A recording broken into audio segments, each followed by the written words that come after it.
Olá, pessoal aqui do Hospital das Finanças. Hoje eu trouxe o Hugo Daniel, que é um assessor de investimento credenciado da XP, e ele vai falar um pouquinho para nós algumas curiosidades, o que envolve a poupança e os primeiros investimentos.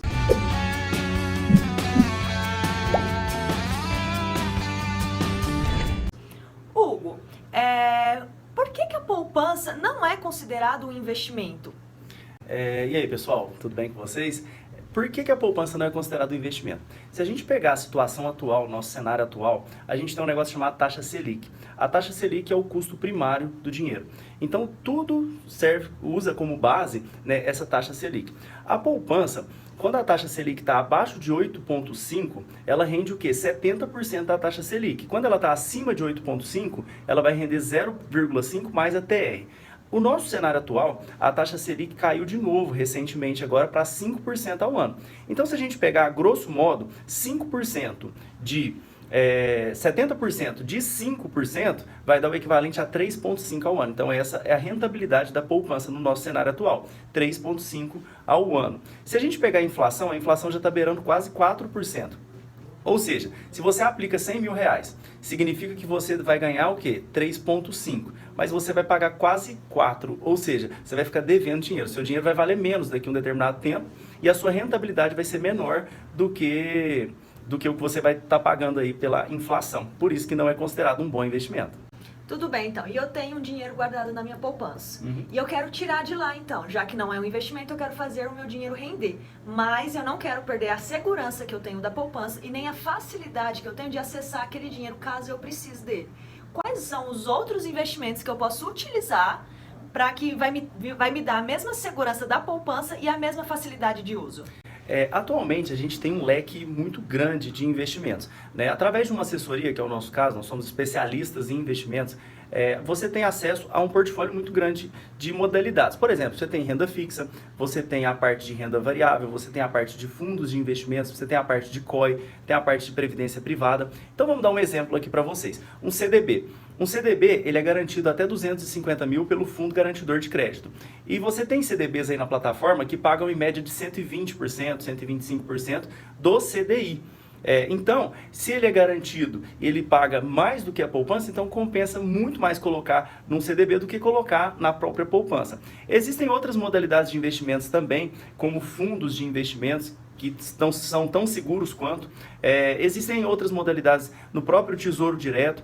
E se você fizer uma diversificação de carteira, vamos colocar aqui na ponta do lápis. Se você está ganhando 70% de alguma coisa, é melhor você ganhar 120% dessa mesma coisa ou você ganhar 70%? É óbvio que 130, 120 com certeza 120. É bem melhor. Mas tem imposto de renda. Para pensar. Você está ganhando 130%. Você tira o imposto de renda, vamos jogar que seja 20%, é um exemplo fictício. Mesmo assim, você ainda vai ganhar mais do que a própria poupança e com a mesma segurança, desde que você monte ali uma diversificação bacana de carteira. Existem várias modalidades de investimentos aí nesse mercado. Conta um pouquinho para nós sobre o Tesouro Direto. O que é, como que eu invisto e qual a facilidade de eu resgatar esse dinheiro? Existem várias modalidades do Tesouro, sim, né? Sim. Explica para nós quais são essas modalidades. Certo. Tesouro Direto é você pegar o seu capital e emprestar para quem? Emprestar pro governo. E aí, em contrapartida, o governo vai te pagar, ou seja, ele vai te dar uma rentabilidade sobre esse capital. E aí, por exemplo, no Tesouro Direto tem lá IPCA mais 3%. IPCA é inflação. Significa que você vai ganhar o que der a inflação no ano, mais aquele percentual. Tem lá, por exemplo, Selic mais alguma coisa. Então, significa que é a taxa de juros mais aquele percentual. Então, é como se você pegasse um dinheiro emprestado para o banco e aí você paga um juros em cima desse dinheiro. No Tesouro Direto é você emprestar dinheiro para o governo e o governo te rentabilizar em cima desse capital que você tem investido com ele. Entendi. E quanto à facilidade para eu utilizar esse dinheiro que está na minha poupança? Quais são as outras opções que eu tenho que eu vou ter a mesma facilidade que vai me render um pouco mais do que se eu deixar na poupança, que sabemos que não rende nada mais? Sim. Vamos lá. Você tem modalidade de investimentos, você precisa saber o quê? Da liquidez. Liquidez é quando você pode resgatar o seu capital. Por exemplo, se você colocar num CDB, CDBs geralmente a liquidez deles é mais a longo prazo. Então você vai resgatar, por exemplo, daqui 1 ano, 2 anos, 5 anos, né? Mas você tem, por exemplo, fundos multimercados, fundos de renda fixa, fundo de ações. Tem fundos que você consegue aplicar com liquidez D mais zero. D mais zero significa que se você quiser resgatar hoje, você resgata o capital hoje, né? A rentabilidade não é tão boa quanto um fundo que tem um maior prazo. Mesmo assim, ainda é melhor do que a poupança. Tem fundos que a liquidez é D mais 30, você resgata hoje. Daqui 30 dias ele está de volta na sua conta. Então depende muito da modalidade de investimento que você vai aplicar o seu capital.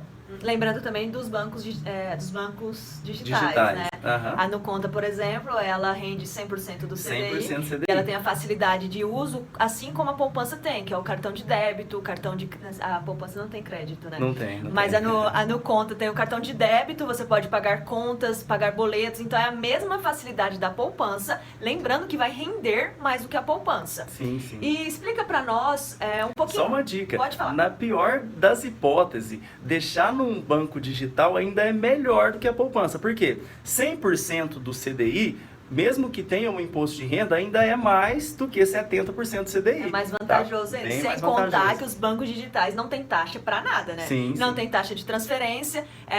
O cartão de crédito deles geralmente também não possui nenhuma taxa. Então é muito mais vantajoso que os bancos convencionais. Com toda certeza. Explica para nós rapidinho a diferença de renda fixa e renda variável. O que é um, o que é outro, quais são os riscos, como é que funciona esse mercado? Certo. Renda fixa, vamos lá. Vamos supor, Bruna, que você me empresta um dinheiro, certo? E aí a gente combina que daqui a um ano eu vou te pagar esse capital e eu vou te dar 10%. Isso é o quê? Renda fixa. Se você precisar, eu te empresto depois. Beleza, vou pedir emprestado, hein? Então, o que acontece? Renda fixa você já está pré-definido, já está pré-determinado quanto você vai ganhar depois de um determinado período. Por isso chama pré-fixado, renda fixa. Só que dentro da renda fixa, além de eu ter o pré-fixado, eu também tenho o pós-fixado. Então, o pós-fixado, ele pode variar. Então, ao invés de eu ganhar 10% depois de um determinado tempo, eu também posso ganhar 8% ou eu posso ganhar 12%. São as taxas que variam, né? Sim, como a sim. Selic, por exemplo, varia. A gente sabe que ele vai render a taxa Selic, mas não sabemos exatamente qual a porcentagem que essa taxa vai estar ao longo do ano. Só esse ano já alterou umas 2, 3 vezes, né? Já, mais de 3 vezes. Mais de 3 vezes. O Copom já cortou a taxa de juros aí mais de 3 vezes. E a renda variável, como é que funciona? O que é isso? Então, a renda variável, o próprio nome já diz, né? É variável. Então, voltando ao nosso exemplo aqui. Você me empresta um capital e eu falo assim, ó, de acordo com o que eu for recebendo, eu vou te dando, de pouquinho em pouquinho ali. Então, vamos dar um exemplo que você compra uma ação de uma empresa. Você faz um estudo, faz uma análise e aí você vai lá e compra uma ação, que é a parte da renda variável. Essa ação ela pode disparar ou ela também pode cair. Vamos dar um exemplo. Se você compra ali ações do Magazine Luiza há uns 4 anos atrás, hoje você já tinha ganhado uma mina de dinheiro, porque rentabilizou muito, né? Ela subiu muito. Então é renda variável. Assim como se você tivesse comprado ações da Oi lá atrás, elas caíram absurdamente, caiu de R$100 para R$1. Entendeu? Então isso é renda variável. Só que na renda variável, se você tiver coração, se você tiver peito, é um bom negócio também. Desde que você diversifique, né, suas modalidades de investimentos, desde que você entenda os riscos, também é um bom investimento, assim como a renda fixa. E tem como eu ter uma certa segurança na renda variável? Porque todo mundo morre de medo. Porque a Bolsa de Valores é um cassino. Uhum. Como é que funciona a segurança dentro do mercado de capitais? Como é que eu posso investir na renda variável, mas mantendo uma certa segurança na minha carteira? Certo. Aqui no nosso escritório mesmo, a gente tem uma estratégia chamada venda coberta. Venda coberta é assim, você compra a ação, mas você não está 100% exposto ao risco da ação. Você faz uma proteção, então você compra uma ação e aí você tem um negócio chamado opção. Opção é o direito de compra e venda. Trocando em miúdos é como se fosse uma caução, né? E aí você garante o quê? A ação ela pode cair um determinado percentual, ela pode cair lá cerca de 8%, você não perde nada. Mas você também limita o seu ganho. Então ela pode subir 10%, só que você limitou o seu ganho a 1%, a 1,5%, a 2%. Então isso a gente chama de venda coberta. A gente chama de hedge. Hedge é uma proteção, é quando você compra algo, mas em contrapartida você tem ali uma certa proteção, né? Essa estratégia chama venda coberta, a gente faz ela aqui, mas você tem um aporte mínimo para fazer. Então essa é uma das formas de você fazer uma proteção. Existem outras formas de fazer proteção também. Por exemplo, você vai comprar ações, então você diversifica a sua carteira. Você não vai comprar ações todas, por exemplo, de uma elétrica. Você vai comprar Semig e vai comprar lá Eletrobras. Por quê? Porque se der ruim para um, vai dar ruim para outro. Diversificando Exatamente. Então você diversifica, você compra empresas de diferentes nichos. Por quê? Porque se der ruim para um nicho, para o outro vai dar bom. E assim você vai conseguindo montar ali uma diversificação de carteira. E quem tem pouco dinheiro para iniciar na renda variável, mas gostaria de começar os investimentos, o que você acha dos fundos imobiliários, por exemplo? Se você sugere algum outros investimentos em renda variável para quem tem pouco capital e quer começar, porque o importante é começar, né? Sim, o importante é dar o start. Qual é o conselho que você dá para essa pessoa, esse pequeno investidor? Exatamente. Na renda variável, se você quer começar com a renda variável, no Grupo XP existem outras duas corretoras, que é a Clear e a Rico, que são corretoras para quem está começando ali também.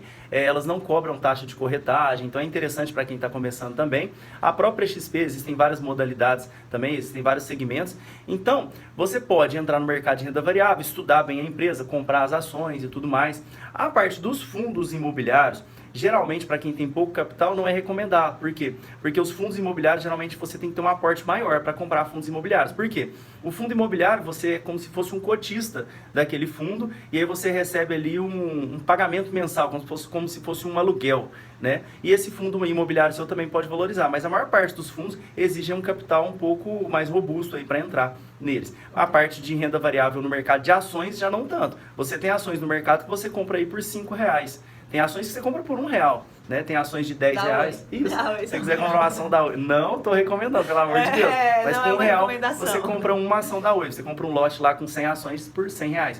Bacana. Entendeu? Então, é interessante para quem está começando também, né? Até mesmo para começar a estudar, só que tem que tomar muito cuidado, pessoal. O mercado financeiro não brinca. Então, se você pega lá o seu capital da família, de colocar o arroz e feijão em casa, e coloca isso no mercado de ações, e depois precisa tirar de uma vez num momento ruim, é prejudicial até mesmo para o seu cérebro, para a sua mente, tá? Então eu não recomendo que vocês façam isso. Tenham ciência que quanto maior o retorno, maior o risco. Certo? Então, se você está disposto a correr mais risco, você está disposto a ter um retorno maior, mas você também está exposto ao risco, entendeu? Então, tem que estudar muito o perfil. Existem 3 modalidades de investidores.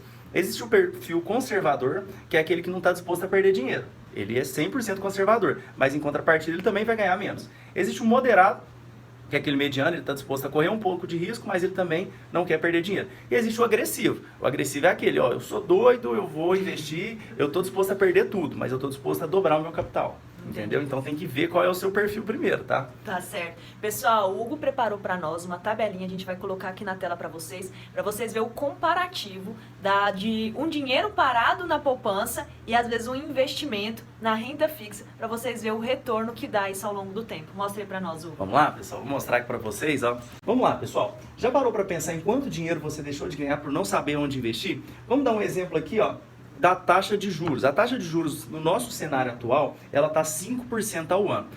O CDI, ele é a taxa de juros menos 0,11. Então, o CDI atualmente está 4,9. Se a gente pega aqui a poupança, uma aplicação de 300 mil, ou seja, um capital que você tem parado lá, que você vendeu uma casa, uma herança, um dinheiro que você juntou, se ele rende 70% do CDI, ele vai te dar em média 0,29% ao mês de rentabilidade. Então esses 300 mil em 10 anos, ele vai render o quê? 424.655. Então você vai ter aí mais ou menos 124 mil de rentabilidade. É bom? É. Só que você não contou com a inflação. A inflação também consome o seu capital. Se você consegue montar uma diversificação de carteira com esse mesmo capital, se você consegue ali cerca de 150% do CDI, isso aqui a gente está falando também de um perfil conservador, você consegue algo parecido disso, né? Você tem ali no perfil moderado, você tem essas modalidades de investimentos, você vai conseguir aí cerca de 0,61. Você pode conseguir até mais ou menos, tá, pessoal? Isso não é garantia de rentabilidade, é uma projeção. Então você vai ganhar o equivalente aí a 622 mil, então você vai ter ali quase o dobro do seu, mais que o dobro do seu capital. Então olha só quanto dinheiro você deixa de ganhar por não saber onde investir. Olha lá, ó, cerca de 200 mil com esse capital aí no prazo de 10 anos, você deixa de ganhar por não saber onde investir. Por isso que é importante você contar ali com alguém que entenda de mercado, com alguém que te auxilie, né? E essas modalidades de investimentos você consegue sim através aí de um assessor de investimentos. Certo, Bruna? Certo, eu volto para cá. Então, queria agradecer a disponibilidade do Hugo, agradecer os conhecimentos E quem sabe a gente grava outros vídeos falando de outros assuntos para trazer conhecimento para as pessoas, para ajudar elas a multiplicar o patrimônio delas e trazer maior liberdade financeira, né, para todos nós os brasileiros. Obrigado, Bruna. Foi um prazer aí. Sempre que precisar, a gente está à disposição aqui no nosso escritório. Beleza? Beleza. Um abraço.